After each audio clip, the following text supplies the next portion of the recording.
less. Welcome everyone to this latest event in our series of meetings with mayors.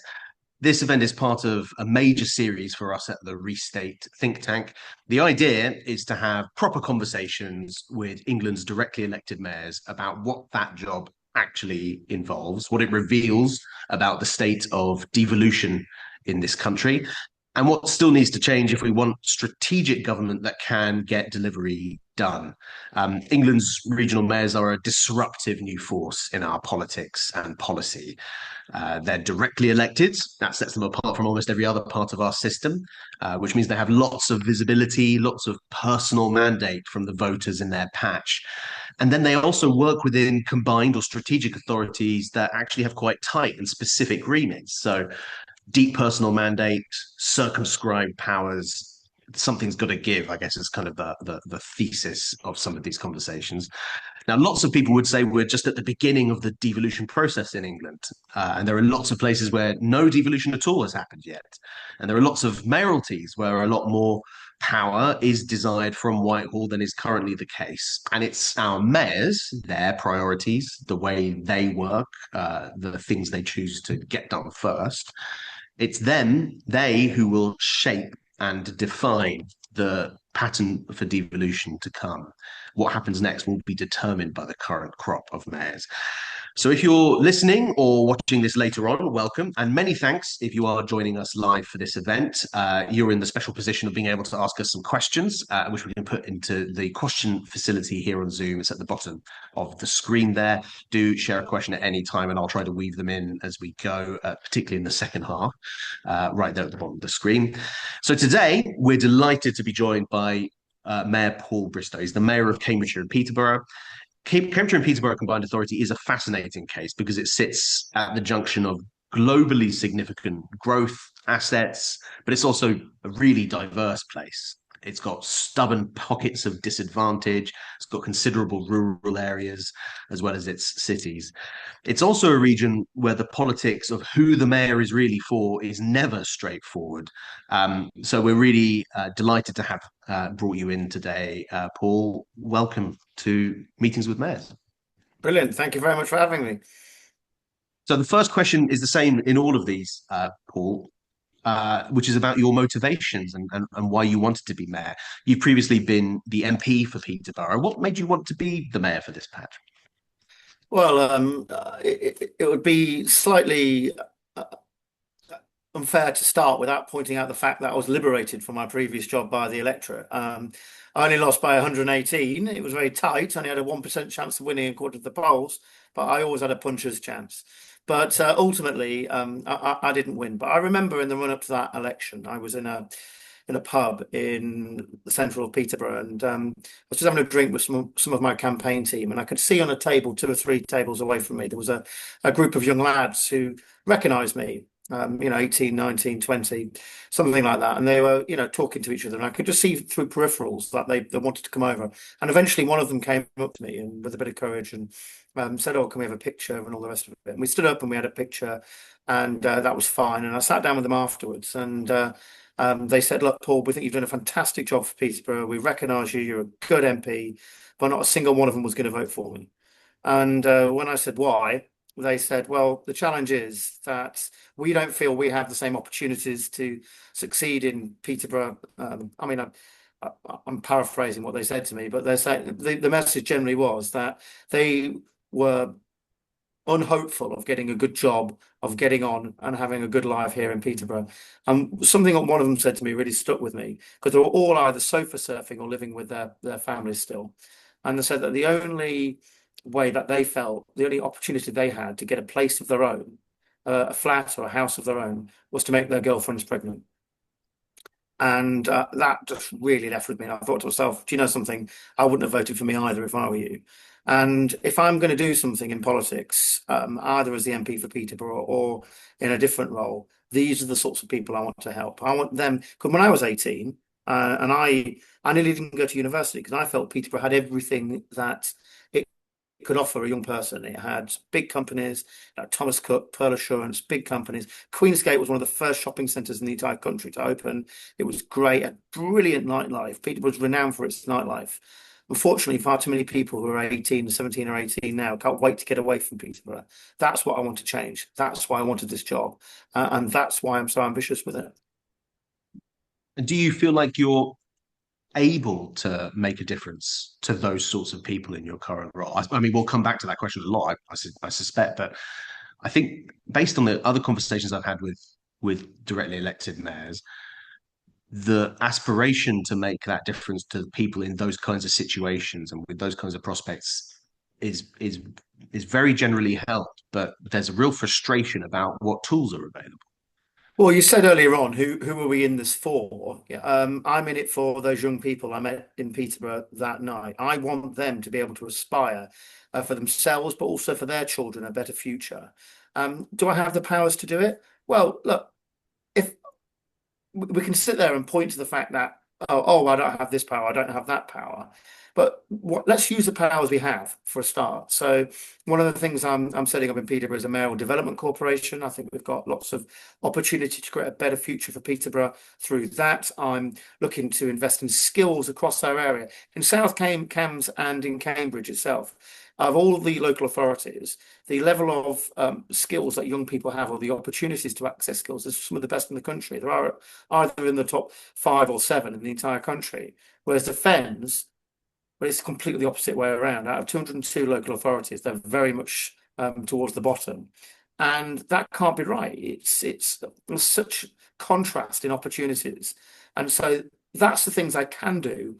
Would I want more power for skills, for example, to try and direct stuff? I mean, at the moment we have power over certain elements of skills and certain age ranges.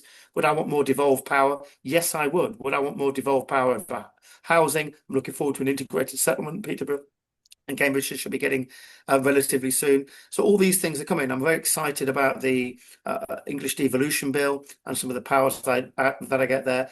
But this government need to understand, and I'm sure they do, if they want growth, they need to lean into the mayors who are delivering that growth for them. Their successes are our successes. Now, I'm a Conservative mayor. I'm Conservative from the tips of my toes to the top of my head. But if this government is serious about growth, I will work with them to deliver growth. Lobbying 101 is about showing how the government can reach their objectives by doing what you want them to do. Look at homes. They want to build 1.5 million homes across the country. We will make a significant contribution to that in Cambridgeshire and Peterborough if we can get the infrastructure and some of the other interventions that will make that possible. I mean, there's so much in what you just said to pick up on, but let's start with your growth target. I think you've said that you want your patch to be the fastest growing economy outside of London. Yeah, You said you want to triple the size of the local economy. yeah. These are very big targets. What's the admixture? What do you think can be done at the strategic scale to help drive that forward? Is it a matter of lobbying effectively? Is it a matter of driving that inward investment? Is there something else that you can do? Well, lobbying's part of it, but I want to move away from mayors just being there to lobby the Treasury and Whitehall for cash. I want to move away from that model. Uh, I think Cambridge and Peterborough probably is one of the fastest growing economy of anywhere in the UK. Andy Burnham, the great big figure, wanders around talking about Manchester has delivered a growth, 3% growth over a particular period on devolution. In the same period he's measuring, Cambridge and Peterborough grew by 2.8%. So only about 0.2% slower than Manchester. And that's without, the Fens and Peterborough, who are perhaps not growing at the same rate as the Greater Cambridgeshire area, the Greater Cambridge area. I think the Greater Cambridge area is the fastest growing part of the UK economy. That's why the government are leaning into it to build more homes. They want East-West Rail, connecting with Oxford. But that's got to benefit the whole region. And I'm also, the definition of madness is to do the same thing over and over again and expect different results. I don't just want to be a super lobbyist. I want to be able to look at infrastructure like the Ely area capacity enhancement, connecting Peterborough. It's boring. I'm not going to go into what that actually means, but it's about connecting Peterborough, Ely, and Cambridge up by much more regular and faster trains. If we had that, we could spread the ambition of Cambridge and the prosperity of Cambridge up into the Fens and up towards Peterborough. They are part of this Oxcam corridor too. The Oxcam corridor can make a huge difference But to maximise it, we need to invest in things like faster trains and more regular trains between Peterborough and Cambridge. Let me tell you a little story. There's a village called Mainey in the middle of the Fens. It's only about 18 or 1900 people. It's 28 minutes by train from Cambridge South and all the opportunities at the biomedical campus at Cambridge. That's AstraZeneca, that's Addenbrooke's, that's Patworth, that's cancer research. That's all these highly paid jobs. And it's just 28 minutes by train from this village in the Fens. A four-bedroom home in Cambridge will cost you £1 million. A four-bedroom home in Mainey will not cost you £1 million. And Mainey is a wonderful place. I'm a Fen boy myself. I won't hear anything bad said about it, but we can uplift the ambition for people living in Mainey. There's a girl I met there called Jasmine. Okay, and she really put this home to me. She lives in Mainey and she gets a train from Mainey all the time to Stansted Airport, and she wants to be a pilot. Okay, we need more Jasmines living in places like March, Whittlesea, Mainey. And we can do that with more regular trains, because the real problem is that train connecting to the biomedical campus, it's only every 2 hours. You can get that every half an hour.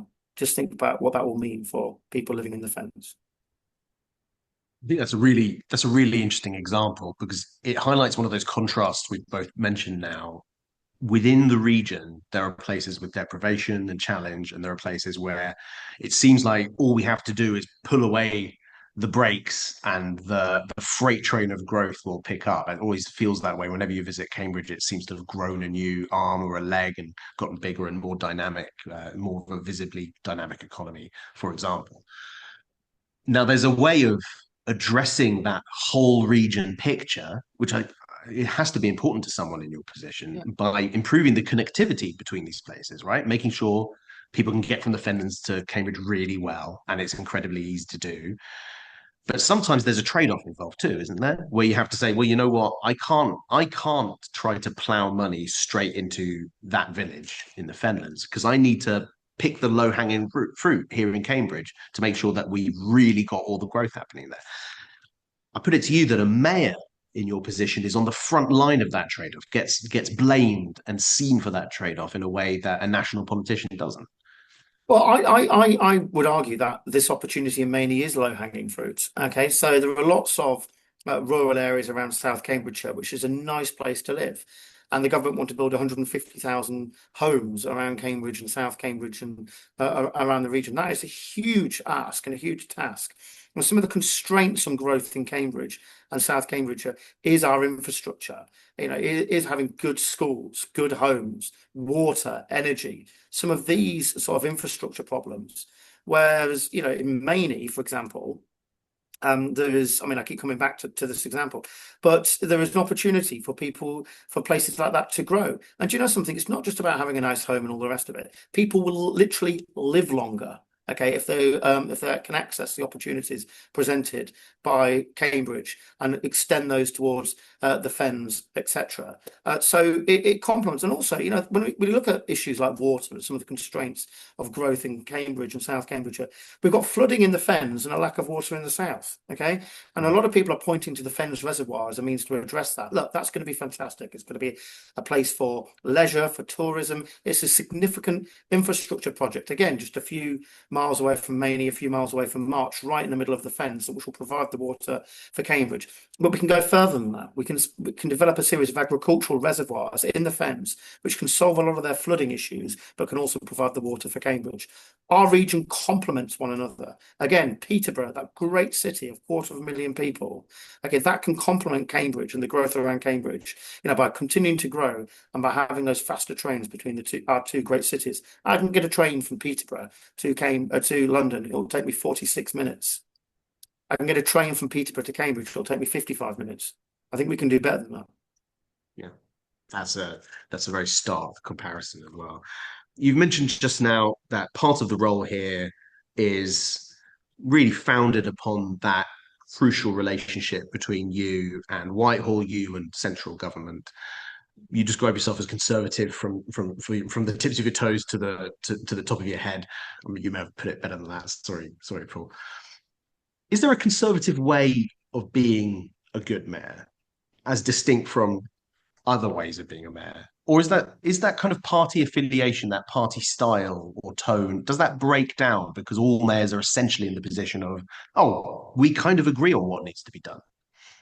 Well, look, I mean, there are certain things that the government do I don't agree with. You know, I'm a conservative. I see some of the issues and problems that they've got themselves into. I think are frightful. They talk about growth, and I think some of the decisions they're making around NI, around business rates, are a real blocker on growth, a real contrast to growth. And of course, they're going to support and favour some of their mayors in the north and in the Midlands, because there are big projects up there that they wish to see happen. I get that. I understand that. My job is to demonstrate that if they want the growth that they're talking about constantly, that they've got to invest in places like Cambridgeshire and Peterborough. As I say, I'm absolutely convinced that the Greater Cambridge area is the fastest growing economy of anywhere in the UK. That is recognised with all the Oxfam ARC initiatives. We just need to spread that opportunity to the north.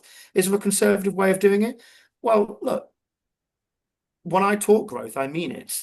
And I'm going to do some of the things that we need to do in order to remove barriers for growth. I'm laser-like on what I want to do in terms of lean into that Greater Cambridge growth agenda, working with Peter Freeman, working with the Oxfam ARC. I want to set up a mayoral development corporation in Peterborough, again, unarguably and inexcusably all pro-growth.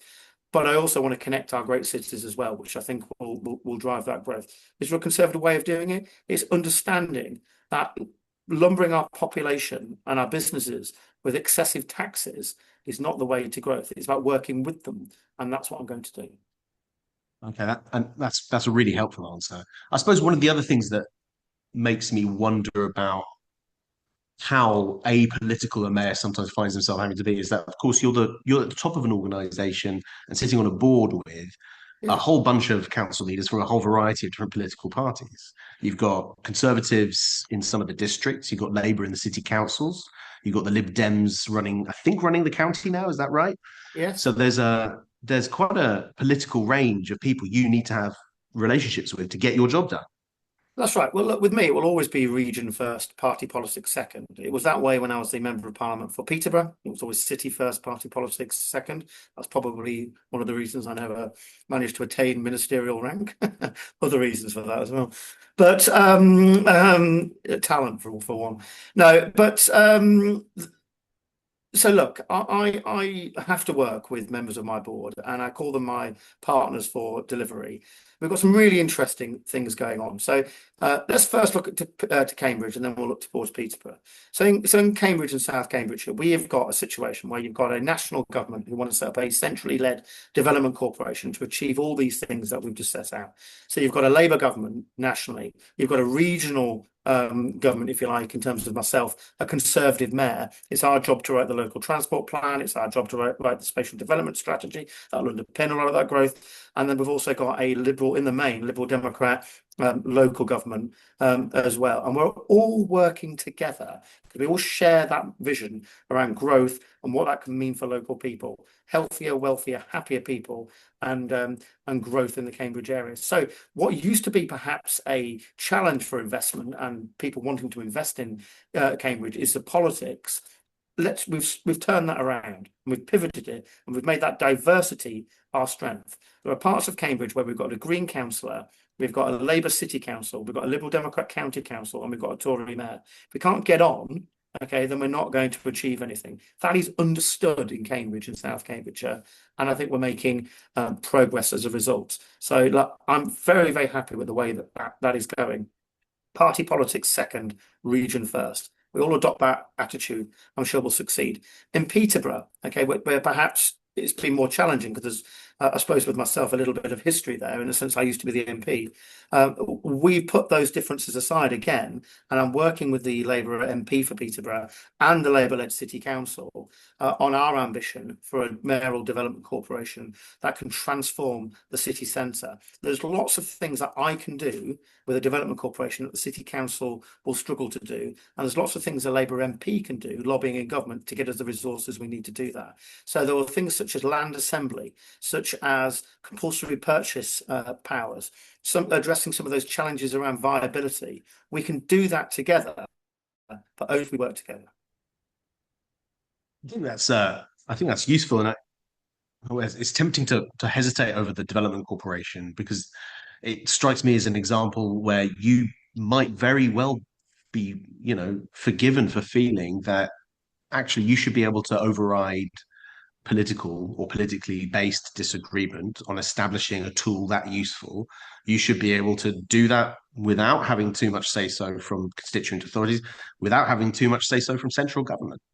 Well, look, I mean, I've got to take the city council with me, okay? And to their credit, they've been talking about some of the ambitions contained within um, the city centre for some time. But we've been talking about the North Westgate delivery arm in Peterborough since I was at school. I'm 46 now. I think 30 years is long enough, right? So, what we need is a different approach. They've got the ambition, okay? The City Council do have the ambition, but I've got, in terms of a mayoral development corporation, that can do some of the things the City Council can't. But I need their support, and I need an MP lobbying for some of the things we want to do down at Westminster. We can do that together, and I think that's working so far. Touch wood, perfectly well so far. And look, the government shares the government's objectives. If I want to build 4,000 homes in the centre of Peterborough, again, that's a significant contribution to some of the things that they want to achieve in terms of 1.5 million homes. I want to build a community stadium in Peterborough, a new swimming pool, a new market. I want to build up. I really want to. Peterborough's the only city in the country that doesn't use its river. But we are 46 miles from London. Peterborough is a grain of sand that can turn into a pearl. It's 250,000 people now. It's a big city. Thank you. So, one of the things that might start to simplify the complexity, the political complexity, the institutional complexity we've just been sort of looking at, is reorganization. Yeah. Now, tempting for a mayor to stay all the way out of that kind of question, but it'll have a really important impact on the way your combined authority works because the models put forward, they seem to revolve around having two big unitaries. That means you would be a combined authority of two big unitaries. It's fewer relationships, but would it capture all that complexity? Would it surface all of the tensions in a way that will it be easier or harder post reorganization to do your job? Well, it is what it is. So, I mean, I've got to be able to manage it, whether I like what's happening or not. That's the Mm. way I see it. I mean, I do feel a bit sorry for Conservative-controlled Fenland and East Cams, who are widely considered to be the best councils in the area. Not just because they're Conservative, by the way, but just because they've been very well run for a number of years. They're the councils that are doing very well with some of the planning powers that they've got. They've got free car parking and the frozen council tax for 11 years. So I think they've done in terms of East Cams at least anyway. So I think they've done a phenomenal job. And it seems to me the government solution to that is to abolish them. But I understand if why it's happening. Now, look, I think the best way to fall out with members of my board is to tell them how they should organise themselves. So I've very deliberately kept quiet. We're about to start, I think, towards the end of this week, a statutory consultation over narrowing down some of the options. I mean, it was quite interesting. I thought to myself, well, I'll try and keep out of it, and hopefully they'll reach a degree of consensus. They didn't reach consensus. In fact, they've published 5 different options, and they're all pushing different ones, which was quite extraordinary, really. But anyway, it is what it is. But we'll narrow it down to two options, and I will statutorily give my response to that, what I think is the best one, and then we'll leave it at that and let the government make its decision. But I will work with whatever arrangements we have. The English devolution bill does simplify things and does make things easier for me about things that I need permission to do and things I don't. There are certain, I mean, I don't want to bore everyone, but grandfathering details around we need 2/3 of a majority on transport matters and the 2 highways authorities voting it through. That has been a challenge. I can't change a single bus route somewhere in South Cambridgeshire without, kind of having an arrangement like this, which is not exactly that wonderful. And it's under my predecessor, and to a limited extent me, we're focusing on what I would consider important stuff, bus routes, but not really big macro level stuff because we have to have 2/3 majority, and we have to compromise on all these things, and it does become a little bit of a bind sometimes. But it is what it is. There's no point wishing it how it might be. You've got to deal with the situation you've got. And honestly, very genuinely, I get on, I think, well with every single member of my board because we have a joint ambition and a joint way of wanting to see us grow. Those board relationships are really essential to the way that a combined authority works. Paul, I think it's fair to say that when you were elected as mayor, you inherited an organisation that had had its share of That's difficulties right. and troubles in the past. Is that a fair characterisation? I There think it was a is. best And do you value know, notice for. Sorry, go on. yeah, yeah, I think that is fair. And do you know something? As we see in politics right now, a lot of the time people fall out, they don't fall out over principles. It's not, when people defect to other parties or have, big sort of media rows with one another, a lot of people would like to pretend it's about principle. 9 times out of 10, it's about personalities and relationships. And you've got to really work at those. And I'm, trying my best. It won't always succeed, but to develop good relationships with the leaders of my constituent councils, because we know what happens when those relationships break down. It was a dysfunctional organisation. It's toxic politics. It's best value notices, and it's not delivering for the people that we're elected to deliver for. We can't go back to that, and I think that's something that's shared by all members of the board. Just follow the two rules, okay? And that's the way I've said. Two rules. Rule number one is be nice, okay? Rule number two is remember rule number one. I think I might adopt that in my house at home. That might help in all sorts of situations, Paul. Is that really all there is to it? That you insist on a certain level of civility and all the other aspects fall in place, or do you think you're still picking up some of the pieces from a troubled organization that's transforming into something else? Well, I guess one of the advantages that I have is that I've never been really involved in local government in Cambridgeshire before. Yes, I was a member of Parliament for Peterborough, but there was an element of distance. You know what I mean? What was going on at the combined authority, while of interest, I never really got involved in any of the internal politics or what was going on. I was focused on being the MP for Peterborough. So I come in, apart from those relationships with Peterborough City Council, with a sort of a blank page, and people will take me as they feel. I think we have to learn to disagree agreeably, and not take things personally. That's the way I've always tried to conduct myself. And but in terms of be nice, it's just it's just, as I say, learning to agree, sorry, disagree agreeably. And as long as we can set a framework of what we agree with, which is we need to enhance what goes on in Cambridge and South Cambridgeshire. We need to grow our economy there. We need to lean into the fact that the government are expecting us to grow, and all the things that we need from government there. We can agree on that, and agree that we need to extend that prosperity to the rest of the region.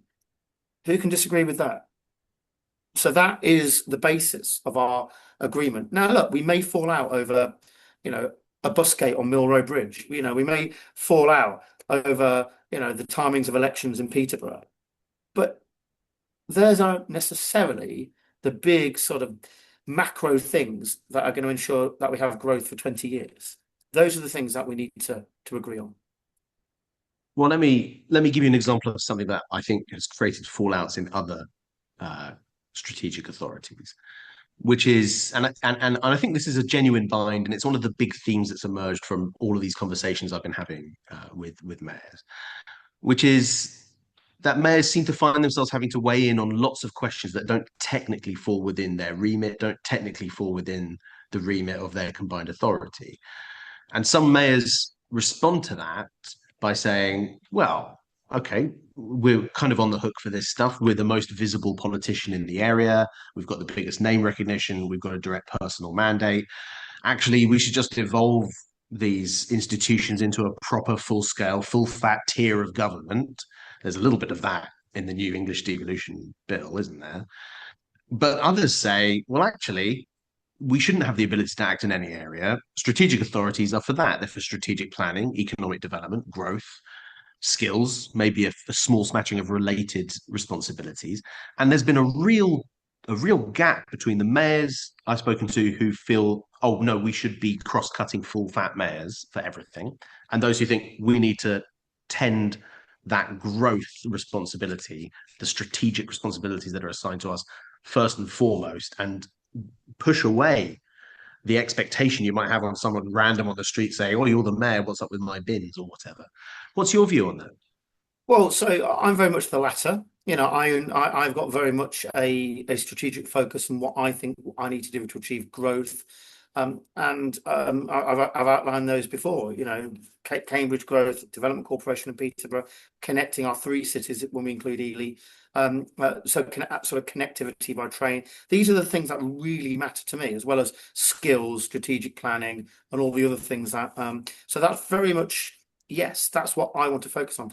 But we have to understand politics as it is, okay? So you can't wish away politics. I remember when I was a member of Parliament, I could have wandered out onto College Green at any time and had appeared on GB News or Talk TV or LBC, all these channels that are looking for constant news, constant updates, social media. And I could have turned around and said, I think Rishi Sunak's a poor prime minister, he should resign. Suddenly it would have been top Tory says, top Tory. I wasn't even a household name in my own household. But it's the way that politicians, because of social media, because of 24/7 news, feel the need to comment and talk about everything. We can't wish that away. That is politics as it is. And so people will come to me and say, Paul, what are you going to do about the pothole at the end of my road? Paul, what are you going to do about, the fact that I feel unsafe at night in this particular street? And of course, I'm going to respond to that. But I see my role not necessarily talking about it all over social media all the time. Now, I will a bit, but not talking about it. There's a balance. And so I see it as, I've set up a function within my office, like I had when I was a member of Parliament, that I will forward these issues onto the City Council and ask for delivery. What I won't do is constantly go around bemoaning them for that lack of delivery, and just try not to take things too personally. Well, which fits nicely with your big be nice mantra as well. Don't take it personally, Um, I I wonder if there's something inevitable, though, about the growing reach and the growing expectations on a mayor.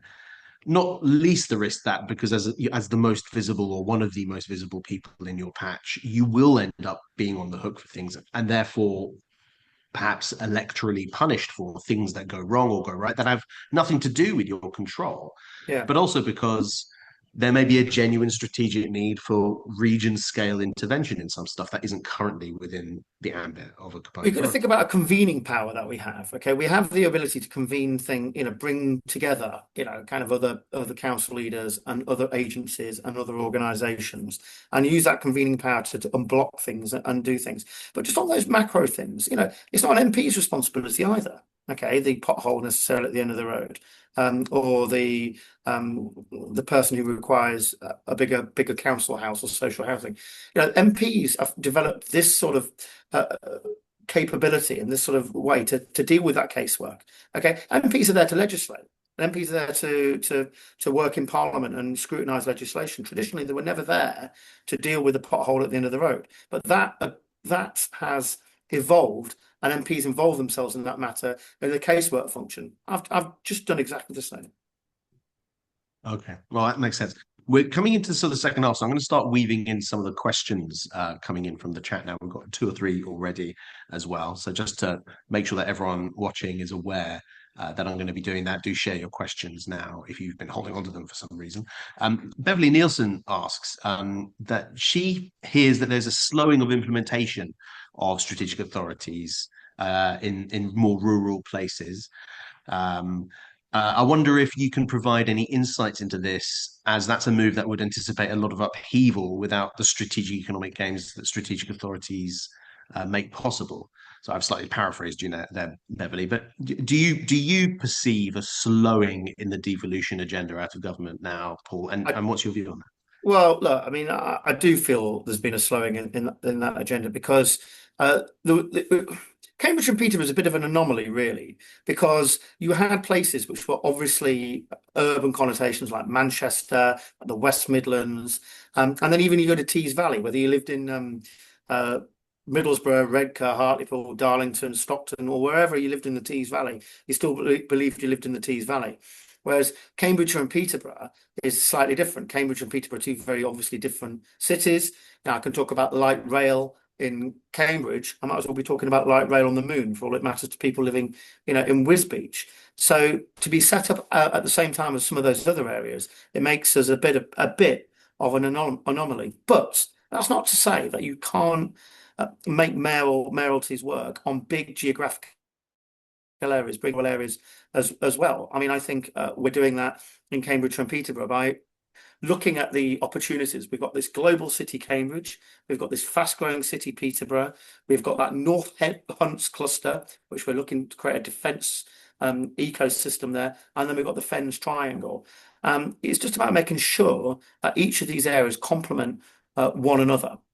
And we don't start having, and one thing we've done quite well, I mean, it was a little bit of it at the last board meeting, but one thing I think we've done quite well is we're not having the areas compete against one another. Oh, you're sending this money to Peterborough. What about South Cambridgeshire, for example? We don't really have that. We have identified ourselves as one region and one region working together for the benefit of everybody. I think if we do that in places like Lincolnshire, Norfolk and Suffolk, etc., they can succeed. Now, has it slowed down a bit? Yes, I think it's slowed down as we've encountered for two reasons, really. Three reasons, perhaps. First is that I think we've encountered complexity around how we bring in regions like Hertfordshire and Bedfordshire and areas that don't necessarily feel an affinity with one another coming into, I think that's been a challenge. And also the coterminosity between NHS boundaries, police boundaries. Now, England doesn't naturally lend itself to carving ourselves up, and there's still a lot of residual loyalty to the old county mentality. So I think that's been a challenge for government as we reorganise our police and our NHS along the same lines. I think secondly, look, there is a bit of politics involved. I think neither major party are particularly popular at the moment, particularly the government, and they've seen reform mayors in Lincolnshire and in East Yorkshire, and it may be slightly remiss of me for them not to be slightly worried about what that might mean in Essex, in Norfolk and Suffolk, and some of these other areas. Look, despite the fact that I think the Conservatives were only at best level pegging in Norfolk and Suffolk and Essex with reform in terms of likely to win those mayors. I regret that because I would have seen this as an opportunity to hunt as a pack, like they do in the north. You know, you might have seen the mayors from the north all work together. I'd like to have seen that in the east of England. But I think that perhaps the third reason it's slightly slowed down is the Treasury. There's always a temptation that you should centralise as much at the Treasury as possible, and we know best in those areas. And you've got to be relentless, I think, around advocating the benefits of devolution, the benefits of local delivery, to make sure that the Treasury give up those levers of power and Whitehall give up those levers of power, because it's not natural to them. Not bad people, it's just not natural to them. So we've got to be ever vigilant. And Andy Burnham's done a very good job of that, talking about the benefits of devolution. Seems pretty likely that some of your neighbouring counties and regions might end up not with a mayor, but with a foundation strategic authority under the Yeah. structure that's in the English Devolution Bill. Do you think that will make it harder to do that kind of really important cross-border collaboration piece you were just talking about? Well, yes, I do, because I think it's look, one of the challenges we had in Cambridge and Peterborough, perhaps we've not had in Manchester, is if when you want to speak to Manchester, who do you call? Yeah, when you want to speak to Birmingham or West Midlands, who do you call? When you want to speak to Cambridge and Peterborough, who do you call? Right? Or Cambridge, who do you call? It's been more of a challenge. And the mayor in Cambridge and Peterborough, both my predecessors have not had the same profile perhaps as some of the other mayors. I'm trying my best to address that, not because it's all about Paul Bristow, but I want people to think when I want to speak to Cambridge, or if I want to speak to Peterborough, who do I call? I want them to see the mayor in that role. Now, if I want to talk to Norfolk and Suffolk, who do I speak with? You know, if I know who to speak with, I want to speak to Lincolnshire. If I want to speak to South Yorkshire, but I wouldn't know that in Essex and in Norfolk and Suffolk, and I think that wouldn't be a positive. But look, there's also an opportunity, I think, for us in Cambridge and Peterborough to help the two areas and amalgamate this great East, if you like, in the same way that I want us to do in what we've seen it happen in the north. That is something I'm still hopeful for. We're gonna push to create that proper cross-border collaboration and lobbying as the East of England. I suppose the other part of the kind of that wider East of England picture is, you know, what it's going to take to ensure that the places that are set up now learn lessons from the places that have already been before. We've got a question in actually from Tom Walker, writing under Hannah Nelson's name, but he's not sure why. Any advice to Norfolk and Suffolk and for Greater Essex, which I think is where Tom is really at the heart of plans to set up a new combined authority as we navigate the change to the government's timetable for elections. A huge opportunity now to make the case for the East if we can achieve devolution over the next few months. But of course, that timetable has slowed, hasn't it?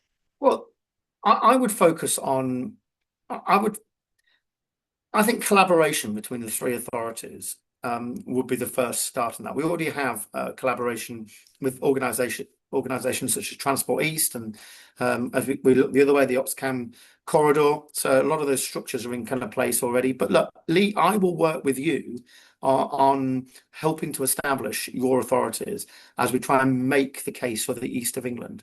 We are one of the few parts of the country that still benefit, that still contribute to our net economy. You know, the East of England does. We're not a taker, we're a giver. And so we need to speak with one voice quite often. So let's work and collaborate together. But the other things as well, what I've seen, including us, what I've seen is we end up in terms of capital projects and things we wish to achieve. We end up with, sort of 367 different things we want to do. Let's limit that down to 5, okay, and make a meaningful difference to the area that we serve. 5 you can manage. Over 300 capital projects, they're never going to be supported. So let's try and do fewer things, but do them well. That's really interesting, and could be an interesting offer for someone in Tom's position there. We've got a message in from Martin Wheatley, who says he's, of course, a chair of a housing association called the Cambridge Housing Society. He says, you've touched very interestingly on housing affordability and growth a number of times. Would you be able to tell us more about what you hope to have accomplished on housing by the end of your current term? Well, what I want to see in terms of our biggest challenge at the moment is that strategic development strategy, or spatial development strategy, forgive me, that we're developing, which I'm told the government don't see as an equivalent to a London plan, but do at the same time. So there is a slight challenge there. But if that spatial development strategy is an enabler of development rather than a blocker or another thing you have to deal with, then I think I will have succeeded. I want it to help people like the questioner to bring schemes forward rather than be another hurdle that they have to overcome. That's my focus and that's my plan. Because look, if they're a housing developer in Cambridge, I would say this to them. Yes, we need big family homes in Cambridge. Yes, we need places where people to settle. But if growth in Cambridge doesn't work for my friend who lives in a 1-bedroom flat in King's Hedges with 3 kids, then it's not working for anybody. Okay, it's got to work for our existing population, those in social housing already, those who are in cramped accommodation already, as well as it does new people moving into our area. Thank you very much for that. One of the things that we're sort of touching on a little bit with some of these answers is the reality that Cambridge and Peterborough needs to have a sort of a selflessness in the way that the board operates. And I think you sort of explained that that's exactly how that works at the moment with the Combined Authority Board. That it's not like Peterborough versus Cambridge; it's Peterborough and Cambridge. They're all good people. They're all good. They're all my council leaders are all good people. People don't go into local politics to do bad things. They're going into it for good things. Now there may be things we disagree with. I hope they're listening, but they're all good people. And we have a good relationship, and long may that continue.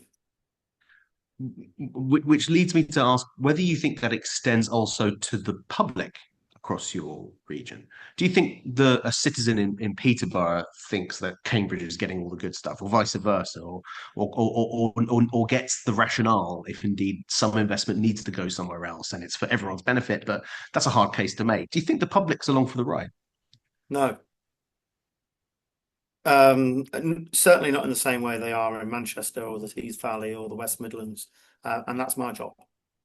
We've got to create a sense of our regional identity in the way that other people have. Yes, there'll always be a Peterborough, Cambridge thing or a Fens, city thing, and we need to do our best to overcome that. And remember that we're all in it together. And look, it's natural. And I was member of Parliament for Peterborough. I perhaps led into that a little bit because I was very much Peterborough boy, and so yes, I do get it. But we need to develop a regional identity that places like the Tees Valley, which is a smaller strategic authority than ours, have been able to develop.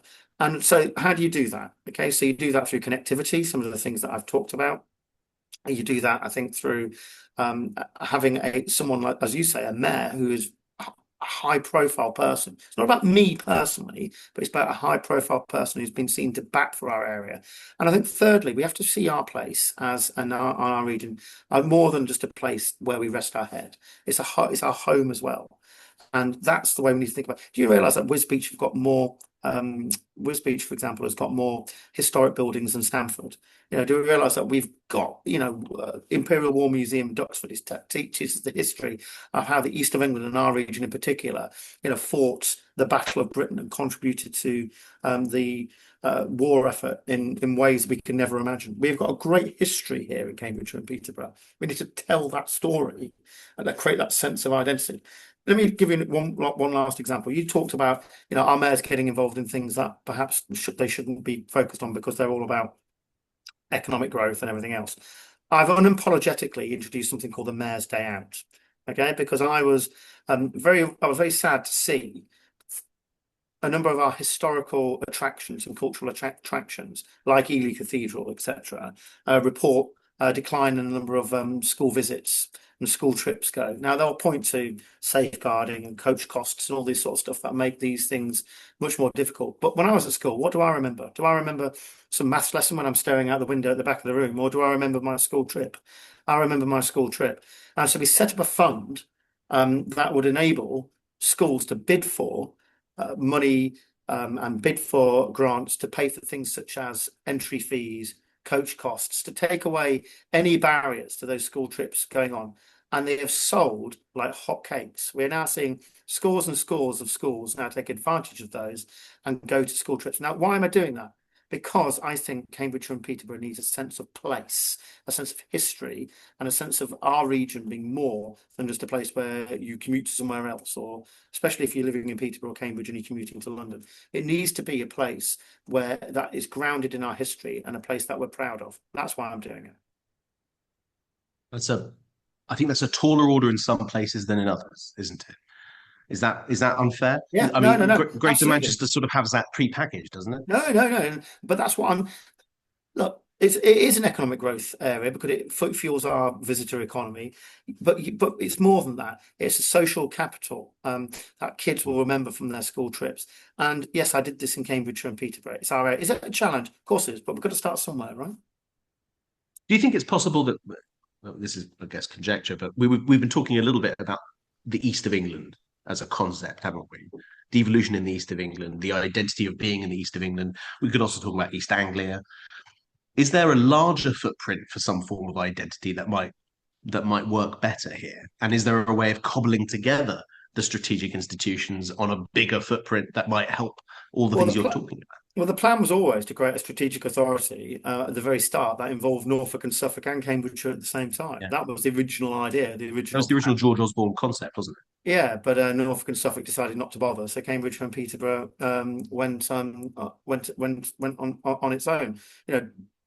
Will we see some sort of Cambridge and Peterborough grow to bring in other areas? I think they probably will eventually, but let's deal with what we've got right now.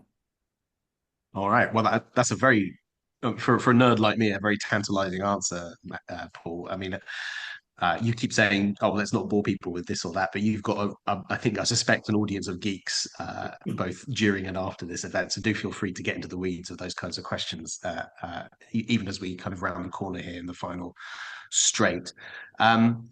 We've got another question in from Tom in Greater Essex, which is quite in the weeds. How do you balance the need to create more capacity? This is that organizational development sort of Yeah. piece that we were on earlier within the combined authority, for example, because you need more staff, more capacity, more the ability to generate policy evidence base. How do you balance that against the pressure which does exist to sort of minimize or avoid precepting? Yeah. Very good question. So I promised to freeze the mayoral precept, and that's what I've done. I think taxes are far too high as they are, and I think local people need. Well, I think it was the right thing to do to freeze the mayoral precept on that basis. If there is any lobbying that I'm doing, there's two ways. If there is any lobbying I'm doing, it is around capacity and the capacity to do some of the things I want to do. Before I had this call, I had a meeting with my economic development team, and it's tiny in comparison to some of the others around the country. And that's despite that we've got Cambridge, which is a brand and a city known internationally, and despite the fact we've got Peterborough, which is a city which is a big city full of potential, only 45 minutes from London. So that is a real challenge for us, and I look with absolute envy at places like Manchester and West Midlands and some of the capacity that they have. But South Yorkshire in the same situation as us. East Midlands quite often in the same situation as us. And we do lobby and we do hunt as a pack together. I sat next to Ollie Coppard at the uh, at a select committee relatively recently, making this point around capacity. If we want to grow our economy, we need the capacity and the tools to do the job. I think that was well received. So lobbying is one part of it, showing the government we can achieve our growth ambitions if they invest in us. But the other thing is about thinking about ways we can do it ourselves. It's not just about precepting, but there are things like business rates retention. There's things such as land gain. There are things such as this overnight visitors levy. Very interesting. If we want to, would that work everywhere in Cambridgeshire and Peterborough? No, it wouldn't. But it might work in some of the places. So it's about finding other opportunities to generate resource without it always falling on the hard-pressed taxpayer. I suppose there's another way of answering that question, which is to say, well, I think the work of a combined authority should be so tightly circumscribed that actually we avoid growing too much. That seems to be the approach taken by new reform mayors in places like Greater Lincolnshire, Hull and East Yorkshire, for example. Yeah, I mean, I understand that, but the government are asking us to do more. Yeah, they're asking us to develop the spatial development strategy. They're asking us to get involved in all sorts of things that we weren't previously involved in. But that takes money, that takes capacity. Now, does that necessarily mean that I'm going to get involved in certain things that every other mayor's got involved in? No, my attitude is let's do fewer things and do them well. But if the government are asking us to do more things, we need the capacity to do them. Question from Alex Walker now, if I may. The government has indicated it wants to see a centrally led development corporation for Cambridge Yeah. with local representation on its board rather than the mayor led model that we've been talking about. Do you see that as a problem? No, because I'm working with Peter Freeman, and I have done since day one. He's the chair of the Cambridge Growth Company. But that doesn't mean I just want to be a stakeholder who that's managed. It's still our responsibility to write the transport plan, which underpins the what they want to achieve in Cambridge. The local plan put forward by the Greater Cambridge councils, and then Peter Freeman. It's our transport plan which underpins that. The SDS, the Spatial Development Strategy, also overarches some of the things that they want to do. So I have to work with them. But I think a centrally led development corporation. It proves that it's a government priority, and I think with a centrally led development corporation will come the cash to make it happen. But also at the same time, we've got a good relationship, and we complement one another. And there's also an area of democratic legitimacy that comes with me being at the forefront of everything they're trying to do. Okay, that's a very diplomatic answer in some ways. Paul, is that unfair of me to say that? No, We've but got time for, I think. Oh, go on, Paul. no, but genuinely, do I think it's good? Yes, I do, and I think again, it's all about relationships and working with one another and dual mandates. And as long as I can respect that, I think we'll get on fine. Thank you. Time, I think, for two more quick questions. One is here from the people listening and watching, and it's one that I try to get to as well. So I'll use it as an opportunity to ask it. What has surprised you the most about this job since you've taken office? What's come out of left field? Well, look, I mean, I always knew that delivery and with certain things, you can't just click your fingers and it's gonna happen, overnight. I was fully aware of that, but in terms of what surprised me is how do I say this without sounding? I'm surprised that we've not used the convening powers and the status that comes with being an elected mayor. My predecessors haven't perhaps used it to. I mean, I can slightly forgive James Palmer because he was brand new, and I understand all of that. But and he's done some great stuff. And I guess what surprised me, there was some great stuff done by both mayors that wasn't sold in the way that it should have been. Okay, in terms of skills, we have built effectively a brand new college out in the Fens, working with West Suffolk College, allowing young people to access skills in Chatteris and in a way which I was amazed. I knew nothing about it. And we've just Mm. not solved the benefits, I think, of devolution and a combined authority. Um, it- they've not been sold, I think, up until now. And that may be a mark of the individuals responsible. I'm very much more a politician's politician. And I'm very much willing to go out and sell what's good about our area and some of the wonderful things that my team and I are doing. So that surprised me that we'd not done that in the past. Okay, and perhaps not maximise the use of the mayorship in the way that we should have done. Uh, but as I kind of said, I mean, I don't know if I said this earlier, but it's a statement I always say. I guess I've got to get used to the fact I'm not an MP anymore. And it's a very different role to being a mayor. When you're a member of parliament, you don't run anything necessarily, apart from your own office, unless you're a minister. But you campaign a lot of the time. You convene, you challenge, you say things. People pay attention, but you don't run anything. And I suppose my instincts were always in that basis of campaigning for change and pushing for something. Actually, I'm responsible for delivery now, and that's a Mm. whole different challenge. A very interesting answer. So the final question is always the same, just like the opener is, and it's what piece of advice would you think is most important to give, based on your experience of this job, to someone else? If you were talking to someone who wanted to be a mayor one day or was about to become a mayor, what's that one big important piece of advice?